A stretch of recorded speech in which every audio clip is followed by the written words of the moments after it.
ও সোফাতে বসতে দেয়নি, দেয়নি তো বসতে। কী রে টোগো, কী রে টোগো, টোগো রে, টোগো রে, তুই যে সোফায় বসছিস ওকে একটু বসতে দে, ওকে বসতে দিচ্ছিস না। কি সুন্দর ফ্রেমটা, তুই জানিস কি সুন্দর ফ্রেমটা?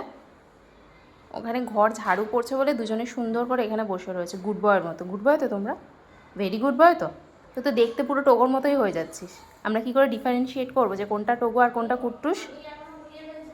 গুলিয়ে ফেলছে না দিদি? তো এই যে এখানে বসে আছে, মুখ দুটো পুরো সেম। কুট্টুসের মুখটা একটু ওর মায়ের মতো অন্যরকম, এর লোমগুলো সিল্কি, টোগরটা কার্লি। আর এর একদম ভালো করে দেখলে ওর মায়ের মতো মুখটা রয়েছে একটু, টোগর একটু মুখটা অন্যরকম। যে পুকুলু উঠতে বলিনি, আমি উঠতে বলিনি। বসো বসো, ঘর ঝাড়ু করছে, বসো। ঘর ঝাড়ু হয়ে গেলে তারপর উঠবে, বসো, বসে যাও, বসে যাও। দেখো টোগো কি সুন্দর সোফাতে উঠে বসে দেখেছো, কত গুড বয়। আর তুমি যেরকম গোল গোল গোল গোল ঘুরে বেড়াচ্ছ। ভালো তো তোমার, গুড বয় তো, ভেরি গুড বয় তো, ভেরি গুড বয় তো তোমরা। হ্যাঁ, ভেরি গুড বয়।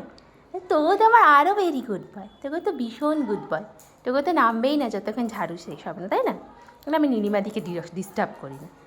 এই শয়তানটা আবার যাচ্ছে, আবার নীলিমা আন্টি কিন্তু রেগে যাবে বলে দিলাম। ওই যে চলে গেল, আবার পিছনে লাগতে চলে গেল। তুমি গুড বয় কিন্তু, তুমি কিন্তু নামবে না, ঠিক আছে? তুমি জানো তো যখন ঝাড়ু পড়ে তখন নিচে নামতে নেই, সোফাতে চুপটি করে বসে থাকতে হয়, তাই তো? ওই মালটাকে শেখাতে হবে, দাঁড়াও। কুট্টু, মিস্টার কুটস,